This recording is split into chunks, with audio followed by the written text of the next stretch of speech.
E aí, povo de Deus, tudo bem com vocês? Meu nome é André Thiago e hoje nós vamos falar sobre a lepra da alma.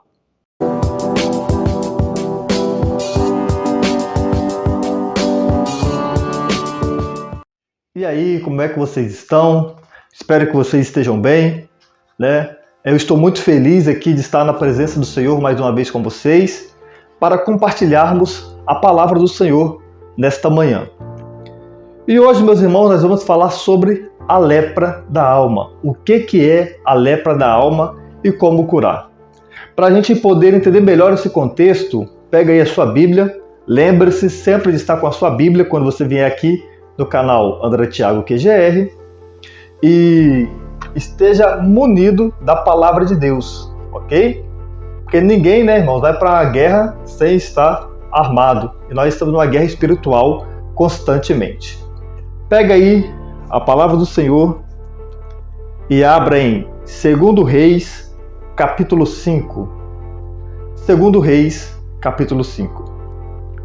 Hoje nós vamos falar sobre Naamã, que era um grande general da Síria, um grande homem no qual Deus usou para livrar a Síria dos inimigos. Vou dar um tempinho para você procurar. Enquanto você procura, se você ainda não for inscrito, se inscreva aqui no canal, compartilhe esse vídeo para que essa mensagem chegue ao maior número de pessoas possível, porque com certeza tem pessoas que estão precisando ouvir a palavra de Deus desta manhã. Talvez se a palavra não se encaixar para você, vai encaixar para alguém que você conhece, ok? Encontrou? Então vamos ler juntos, em nome de Jesus. 2 Reis, capítulo 5, a partir do versículo 1, diz assim a palavra do Senhor. Naamã é curado da lepra. E Naamã, chefe do exército do rei da Síria, era um grande homem diante do seu senhor e de muito respeito, porque por ele o Senhor dera livramento aos sírios. E era este varão homem valoroso, porém leproso, homem valoroso, porém leproso. E saíram as tropas da Síria e da terra de Israel, levaram presa uma menina, que ficou ao serviço da mulher de Naamã. E disse esta a sua senhora, ou seja, a menina disse à senhora dela: tomara que o meu senhor estivesse diante do profeta que está em Samaria, ele o restauraria da lepra. Agora pula lá para o versículo 9, porque esses versículos aqui é Naamã pedindo autorização ao rei. Agora lá no versículo 9 diz assim, ó: veio, pois, Naamã com seus cavalos e com seu carro e parou à porta da casa de Eliseu.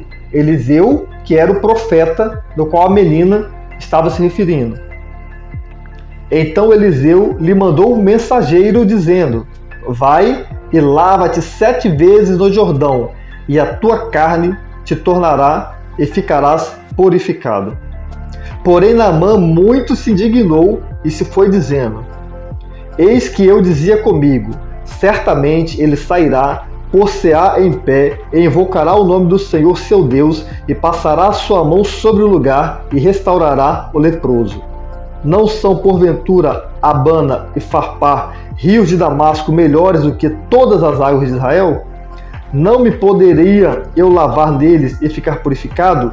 E voltou-se e foi com indignação. Então chegaram-se a ele os seus servos e falaram e disseram: meu pai, se o profeta te dissera alguma grande coisa, porventura não o farias? Quanto mais dizendo: lava-te e ficarás purificado. Então desceu e mergulhou no Jordão 7 vezes, conforme a palavra do homem de Deus, e a sua carne tornou como a carne de um menino, e ficou purificado. Eita glória, hein? Vamos fazer oração para que Deus fale conosco desta manhã. Soberano Deus, glorioso e eterno Pai, graça e paz, Senhor, te damos porque o Senhor é bom.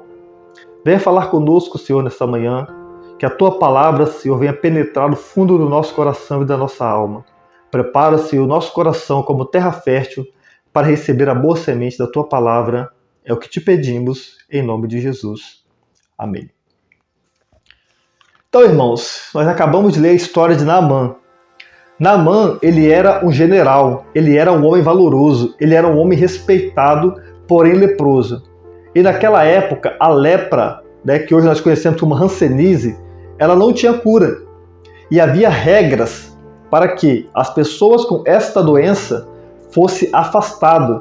Na verdade, ele era colocado para fora da cidade para não contaminar as outras pessoas, já que esta doença é altamente contagiosa.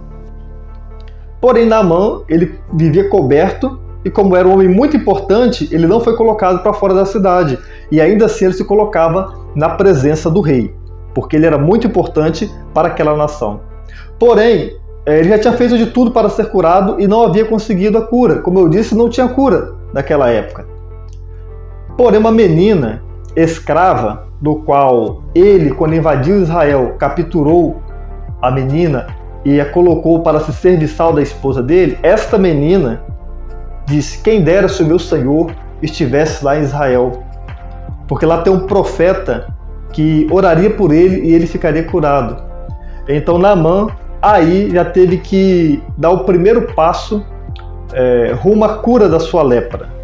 E qual que é a lepra da alma, irmãos? É o orgulho.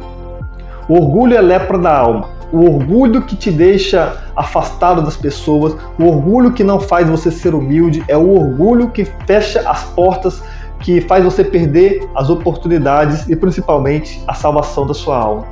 Então o orgulho é a lepra da alma. E neste momento Naamã deu o primeiro passo para curar a sua lepra. Ele acreditou na palavra de uma criança escrava israelita, do qual ele havia capturado, e foi. No contexto, ele pede autorização ao rei da Síria, o rei autoriza, o rei dá cartas para ele e ele vai até o rei de Israel. Porém, o rei de Israel ele fica muito revoltado porque ele pensa o seguinte, ele fala o seguinte: quem Naamã pensa que eu sou? Por acaso eu sou Deus para curar? Então ele fica com medo, porque se ele não for curado, ele tem medo de que a Síria invada Israel novamente. Aí Eliseu fala com o rei: rei, manda o mensageiro falar com o rei: por que você rasgou as suas vestes? Mande ele vir até mim e saberás que há profeta em Israel. Então, como nós lemos a partir do versículo 9, Naamã ele vai até Eliseu. E Eliseu nem sai ao encontro de Naamã. Eliseu manda o seu mensageiro falar com Naamã o seguinte: Naamã, vai lá no rio Jordão e mergulha 7 vezes. E volta. Então Naamã pensa: o quê? Eu pensei que o profeta viria pessoalmente até mim, iria levantar os seus braços, olhar para o céu, estender a sua mão sobre as minhas feridas e ser curado, de clamar ao Senhor, seu Deus. E ele me manda ir mergulhar no rio Jordão, esse rio sujo daqui de Israel. Por acaso lá em Damasco não tem rios mais limpos do que esse que eu poderia mergulhar? Ele começa a questionar a orientação daquela pessoa que tinha cura para ele. Muitas vezes nós somos assim também, nós somos orgulhosos. Às vezes Deus usa alguém para nos orientar de maneira simples e direta. Mas nós, com o nosso orgulho, com a nossa mente complicada, acabamos deixando as coisas mais complexas. Eu achava que Deus ia fazer isso, que Deus ia fazer daquela forma. Não interessa o que a gente acha. Deus ele tem formas de trabalhar diferentes da nossa. E acredite, a forma de Deus trabalhar é simples, direta e que traz os resultados esperados. Nós é que complicamos demais as coisas. E Naamã, todo orgulhoso, ele fala: eu não vou fazer. Eu me recuso. Fica indignado. A Bíblia diz que ele fica indignado. E ele volta. E no meio do caminho, os empregados deles, os soldados, falam assim: Senhor, se o profeta tivesse te pedido para fazer algo grandioso, o Senhor não faria? Ele: eu faria. Pois é, Senhor. Ele pediu só para o Senhor mergulhar no rio 7 vezes. E o Senhor vai ser curado. Então Naamã engole o seu orgulho e obedece à voz do profeta, que no caso aqui é o porta-voz de Deus. Então Naamã, ele precisou ouvir de um servo seu a orientação para poder receber a cura. O servo foi direto no ego. E muitas vezes também, irmãos, nós somos assim.